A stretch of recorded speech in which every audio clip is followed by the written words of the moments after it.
Chennai OMR சாலையில இருக்கிற சிறுசேரியில prime லொகேஷன்ல நீங்க வீட்டு மனைகள் வாங்கக்கூடிய வாய்ப்பை வழங்குகிறது கேலக்ஸி ப்ராப்பர்ட்டிஸ் நிறுவனம்.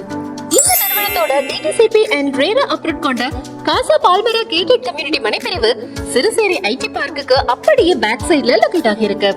OMR சாலையில இருந்து 2.5 கிலோமீட்டர் தூரம். இங்கிருந்து தாழம்பூர் ஜங்ஷன் 1 கிலோமீட்டர் தூரம் தான். மனைப்பிரிவுல இருந்து இப்ப நீங்க பாக்குறது சிறுசேரி IT பார்க்ல இருக்கிற TCS நிறுவனம். மனைப்பிரிவை சுற்றியும் காம்பவுண்ட் வால் தந்திருக்காங்க. ஸ்ட்ரீட் லைட் EV வசதிகளும் இருக்கு. மழைநீர் வடிகால் வசதியும் தந்திருக்காங்க. ஒவ்வொரு பிளாட்டுக்கும் பைப் கனெக்ஷனும் பிரைவேட்டா பண்ணிருக்காங்க. இந்த மனைப்பிரிவை சுற்றியும் புதிய லே அவுட்கள் போட்டுட்டு வராங்க. இந்த லே அவுட்கள் குடியிருப்பு பகுதிகளா மாறும்போது சிறுசேரி IT பார்க்கை இன்னும் ஈஸியா ரீச் பண்ணிட முடியும். சைட் விசிட் மற்றும் கூடுதல் விவரங்களுக்கு வீடியோல ப்ளே ஆகிற மொபைல் எண்ல பில்டரை டைரக்டா கான்டாக்ட் பண்ணுங்க. உங்களுக்கும் சொந்த வீடு அமைய எங்களோட அட்வான்ஸ் வாழ்த்துக்கள்.